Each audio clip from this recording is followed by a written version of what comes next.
Just 50 years ago, you had to be pretty well off to own one. Now they're part of everyone's lives. Cars are now more affordable, accessible and more essential than ever before. The range of cars produced is now huge, with sectors, subsectors and niche markets catered for.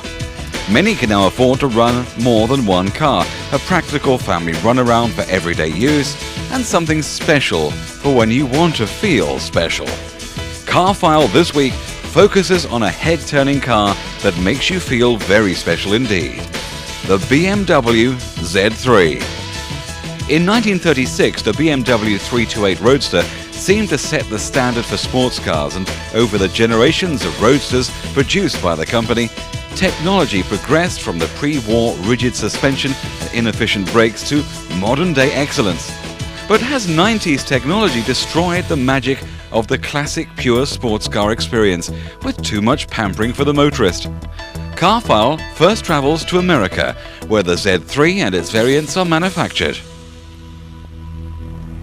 This is a major BMW manufacturing plant where the Z3 is made. But no, it isn't in Bavaria. This is Spartanburg, South Carolina, in the US of A. When BMW decided to produce the Roadsters here, it really shocked the motoring world. Surely a BMW just wouldn't be authentic manufactured outside Bavaria. Now the plant has had its problems. Early quality glitches had to be ironed out, and that put the Z3, or should we say Z3 models, to be made for the lucrative American market back, which in turn put back production for our right-hand drive market. Now that left BMW Great Britain in an embarrassing position. The Z3 was launched as far back as 1995, but it's taken a long time for those models to arrive on the UK market, and in the meantime we've seen the likes of the Porsche Boxster, the Lotus Elise and the Mercedes SLK arrive, which are all very powerful models compared to the 1.9 Z3. But now BMW have upped the stakes with this, the 2.8 litre.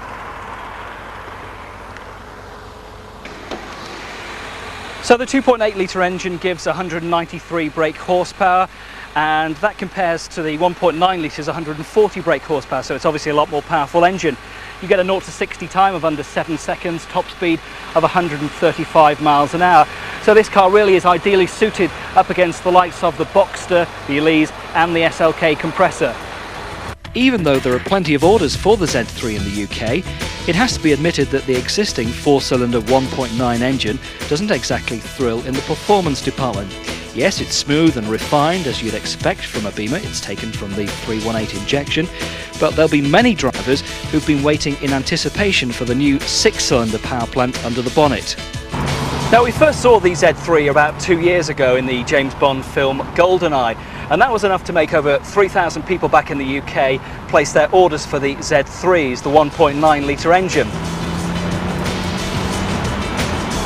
I suppose the main differences, apart obviously from the engine, which is a 6 against a 4, the main differences are it has ASC plus T anti-slip control. That prevents the rear wheels from spinning if you get into wet conditions or something and you let the clutch out a bit too sharply. So it has that.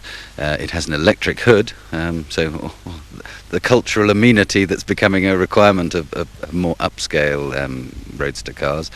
And of course different alloy wheels and slightly wider wheels and tyres, which I suppose befit the engine capability. Chris, was the 2.8 litre Z3 always planned, or was it rather a knee-jerk reaction to Mercedes coming out with the SLK or the Boxster, the Lotus Elise and so forth? No, it was planned from the very beginning. The objective was it was a new plant, as you've seen. It was a new car, and they wanted to produce, first of all, the volume car. I mean, clearly more people can afford a car at around £20,000 than they can at around 28 or around 40. So who are the main competitors for the 2.8 litre engine? Well, the obvious one is the Mercedes SLK. I mean, it's a different car in many ways, but in price terms, you're looking at similarity. This is the 2.8 is a wee bit cheaper than the SLK, and the Boxster, which again is another jump up. But we regard the M Roadster as being the principal Boxster competitor. That's a car which has 321 brake horsepower. The accent is absolutely firmly on performance.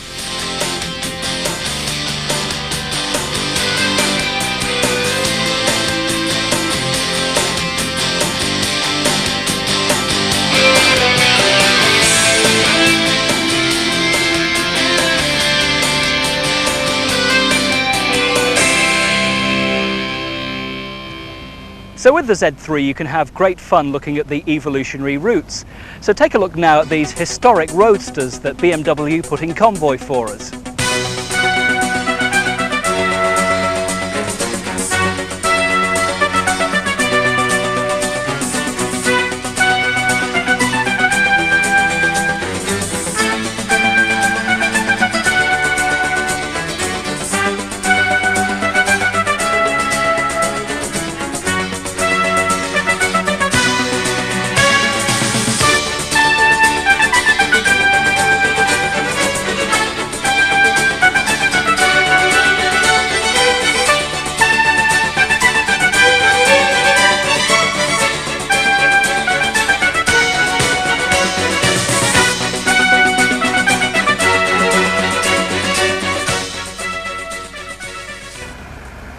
Now the outside of the car may look good. Inside it's classic BMW. You get leather as standard, these gorgeous chrome bezels and on the gear lever as well.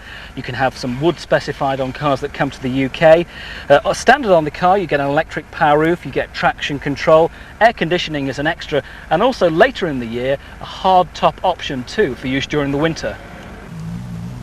Well, this North Carolina scenery is absolutely gorgeous, but if you think that's nice, well, what about this, the Z3 Roadster, the new 2.8 litre engine. It is classic Roadster design. You get the long bonnet, you get the short rear end, you get the flared wheel arches, the chunky tyres. It's a very muscular car, this 2.8 litre engine. And does it go? You bet.